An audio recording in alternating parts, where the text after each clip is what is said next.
बिस्मिल्लाहिर्रहमानिर्रहीम। अस्सलाम वालेकुम स्टूडेंट्स, कंसेप्ट क्लियर नाउ के प्लेटफॉर्म से मैं हूं जाहिद इकबाल आपको अपने चैनल पे वेलकम करता हूं। उम्मीद है आप सब खैरियत से होंगे, लाइफ को एंजॉय कर रहे होंगे और साथ साथ अपनी स्टडी को भी टाइम दे रहे होंगे। तो स्टूडेंट्स, आज से हमने केमिस्ट्री 9th क्लास को शुरू किया है। चैप्टर 1 से स्टार्ट लेते हैं। सबसे पहला टॉपिक है definition of chemistry and it's interaction with other matter and energy. Video का बाकायदा आगाज करने से पहले आप सब दोस्तों से रिक्वेस्ट है, चैनल को सब्सक्राइब करें। स्पेशली जो new viewers, new commerce channel पे आ रहे हैं, चैनल को लाजमी सब्सक्राइब करें, वीडियो को वॉच करके लाइक करें, दोस्तों के साथ शेयर करें और बेल आइकन जो घंटी का बटन है उसको लाजमी दबाएं ताकि मेरी नए आने वाली नोटिफिकेशन, वीडियोस और टॉपिक्स टाइमली आपको मिल सके और आपकी स्टडी में किसी किस्म की रुकावट ना आए। वीडियो का बाकायदा आगाज करते हैं। Definition of chemistry. केमिस्ट्री की डेफिनेशन क्या है, इसको डिफाइन करना है। And it's interaction with other matter and energy, और इसका जो मैटर और एनर्जी के साथ इंटरेक्शन होता है वो क्या होता है। तो students, chemistry defined as the science that investigates the materials of the universe and the changes that these materials undergo. जैसे साइंस की बाकी ब्रांचेस हैं, बायो हो गया, फिजिक्स हो गई, साइंस की जितनी भी ब्रांचेस हैं उनमें से केमिस्ट्री भी एक ब्रांच है जो कि किस चीज को इन्वेस्टिगेट करती है कि मटेरियल्स कैसे बने हैं, कायनात में जितनी भी चीजें हैं उनका वजूद कैसे बना, उनमें कौन कौन सी चीज इन्वॉल्व है, कौन से केमिकल प्रोसेस हुए, कौन सी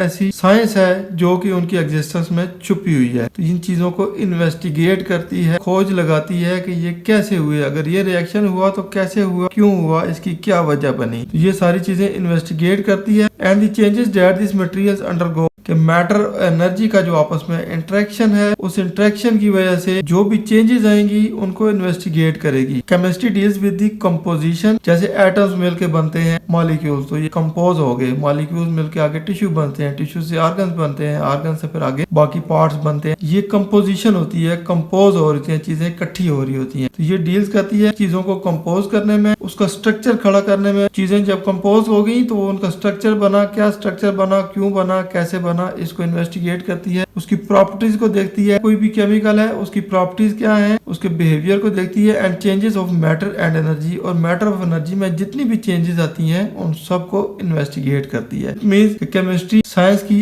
ऐसी ब्रांच है जो कि मैटर ऑफ एनर्जी का जो इंटरेक्शन होता है, उस इंटरेक्शन की वजह से जो भी चेंजेस आती हैं उन चेंजेस को इन्वेस्टिगेट करती है। उसके अलावा जो चीज कायनात में मौजूद है, जितनी मटेरियल्स मौजूद है, उन सब की एग्जिस्टेंस के बारे में इन्वेस्टिगेट करती है कि ये कैसे वजूद में आई, और उनके अंदर जो चेंजेस होती हैं उनको इन्वेस्टिगेट करती है। फिर किसी भी चीज की जो कंपोजिशन होती है, जो चीजें मिलकर बनती हैं, उनका जो स्ट्रक्चर बनता है, फिर उसके आगे जो प्रॉपर्टीज होती हैं और उनके बिहेवियर, इन सारी चेंजेस को, और मैटर ऑफ एनर्जी का आपस में जो चेंजेस होती हैं, इन सारी चीजों को केमिस्ट्री डील करती है। Understanding the fundamental concepts of chemistry help to explain natural phenomena and apply them to the formation of new substances like drugs and technologies. तो स्टूडेंट्स, फंडामेंटल का मतलब होता है बुनियाद। किसी भी चीज के जो बुनियादी कांसेप्ट्स होते हैं तो आपको पता होने चाहिए कि एक एटम है तो मिलकर कैसे बनता है, उसके अंदर कौन कौन सी चीजें होती हैं, या कोई केमिकल रिएक्शन हो रहा है, क्यों हो रहा है, कैसे हो रहा है, उसकी वजह से क्या चेंजेस आ रही हैं। ये फंडामेंटल कांसेप्ट आपको क्लियर होंगे तो आप नेचुरल फिनोमेना को अच्छे तरीके से एक्सप्लेन कर सकेंगे, उसको समझ सकेंगे और उसको नई चीजें बनाने में अप्लाई करेंगे। जैसे नई नई दवाइयां आ रही हैं, रिसेंटली पूरी दुनिया में कोरोना आया था, तो कोरोना की दवा इजाद करने के लिए जो फंडामेंटल कांसेप्ट थे उनको ध्यान में रखते हुए नेचुरल फिनोमेना के ऊपर उनको अप्लाई किया और वैक्सीन इजाद की जो कि इंसानी बका के लिए जरूरी थी। इस तरह जो फंडामेंटल कांसेप्ट हैं इनको ध्यान में रखेंगे, इनको नेचुरल चीजों के ऊपर अप्लाई करेंगे, नई दवाइयां बनाएंगे और नई टेक्नोलॉजीज बनाएंगे। टेक्नोलॉजीज मतलब किसी भी चीज के ऊपर आप हाइपोथेसिस देते हैं। हाइपोथेसिस मींस कि आप एक मफरूजा कायम करते हैं कि ये काम ऐसे होना चाहिए, फिर उसके ऊपर आप वर्कआउट करते हैं, रिसर्च शुरू कर देते हैं, एक्सपेरिमेंट करते हैं, फिर एक थ्योरी दे देते हैं। दूसरे साइंसदान उस थ्योरी को स्टडी करते हैं, उसके ऊपर अपने तौर पे टेस्ट लेते हैं, उसकी एग्जामिनेशन करते हैं और एक लॉ बन जाता है। उस लॉ से आगे फिर आप किसी भी चीज के बारे में एक टेक्नोलॉजी इजाद कर लेते हैं, उस टेक्नोलॉजी को फिर आगे इंडस्ट्रियल लेवल पे लेके आते हैं और उसकी मैन्युफैक्चरिंग करते हैं। इट मींस केमिस्ट्री जितने भी सब्सटेंसेस हैं, जितने भी मैटर और एनर्जी है, इनके इंटरेक्शन, उसकी बनावट, उसके अंदर जो केमिकल रिएक्शंस हैं, उसकी कंपोजिशन, उसका स्ट्रक्चर, उसकी प्रॉपर्टीज, बिहेवियर, हर चीज को स्टडी करती है और इन चीजों का एक फंडामेंटल कंसेप्ट बन जाता है। उस फंडामेंटल कंसेप्ट को नेचर में अप्लाई करते हैं, उसकी वजह से नई चीजें बनती हैं, जैसे दवाइयाँ, नई टेक्नोलॉजीज बनती हैं, नए प्रोडक्ट्स बनते हैं। तो स्टूडेंट्स ये था हमारा आज का टॉपिक, जिसमें हमने definition of chemistry and interactions with other matter and energy के बारे में पढ़ा। उम्मीद है आपके सारे कंसेप्ट क्लियर हो गए होंगे, बहुत कुछ सीखने को मिला होगा। वीडियो पसंद आए इसको लाइक, दोस्तों के साथ शेयर करें और ज़ाहिद इकबाल को दुआओं में याद रखें। इंशाल्लाह नेक्स्ट इन्फॉर्मेटिव वीडियो के साथ जल्द ही आपकी खिदमत में हाजिर होऊंगा। तब तक इजाजत दीजिए। अल्लाह हाफिज।